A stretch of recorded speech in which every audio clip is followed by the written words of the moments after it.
গেল ৪ দিন ধরে সিরিয়ায় আসাদপন্থী ও নতুন সরকারপন্থীদের মধ্যে চলা সহিংসতায় হাজারো বেসামরিক মানুষের মৃত্যুর পর স্বাভাবিক হতে শুরু করেছে লাতাকিয়া প্রদেশের জীবনযাত্রা। খাদ্য সংকট দেখা দেয়ায় বেকারিগুলোর সামনে দেখা গেছে দীর্ঘ লাইন। দেশটির প্রতিরক্ষা মন্ত্রণালয় জানায়, পশ্চিম উপকূলীয় অঞ্চলে সামরিক অভিযান সম্পন্ন করে স্থিতিশীলতা ও নিরাপত্তা নিশ্চিত করে তারা জোরদার প্রচেষ্টা চালাচ্ছে।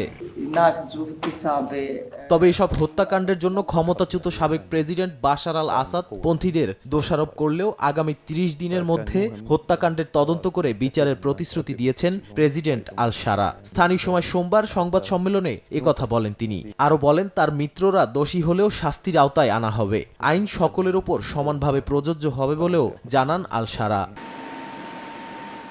প্রেসিডেন্ট আল শারার প্রতিশ্রুতিকে স্বাগত জানিয়ে দেশটির উত্তেজনা কমানোর জন্য কর্তৃপক্ষকে পরামর্শ দিয়েছেন তুরস্কের প্রেসিডেন্ট রিসেপ তাইপ এরদোয়ান। বলেন, শারা একটি অন্তর্ভুক্তিমূলক নীতি অনুসরণ করছেন। এদিকে জাতিসংঘের মানবাধিকার বিষয়ক প্রধান ফলকার তুর্ক জানান, নারী শিশুসহ বেসামরিকদের হত্যা নিয়ে অত্যন্ত উদ্বেগজনক প্রতিবেদন মিলেছে। তিনি সিরিয়ার অন্তর্বর্তীকালীন কর্তৃপক্ষকে দ্রুত পদক্ষেপ নিয়ে দোষীদের বিচারের দাবিও জানান।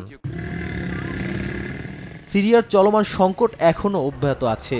আন্তর্জাতিক সম্প্রদায়ের কাছ থেকে জোরালো পদক্ষেপ নেয়ার দাবি উঠছে। বিশ্লেষকরা বলছেন, আল শারা প্রশাসনের সামনে এখন বড় চ্যালেঞ্জ হলো দেশের শান্তি ও স্থিতিশীলতা ফিরিয়ে আনা এবং ন্যায় বিচার নিশ্চিত করা। নাদিম মারজান, সময় সংবাদ।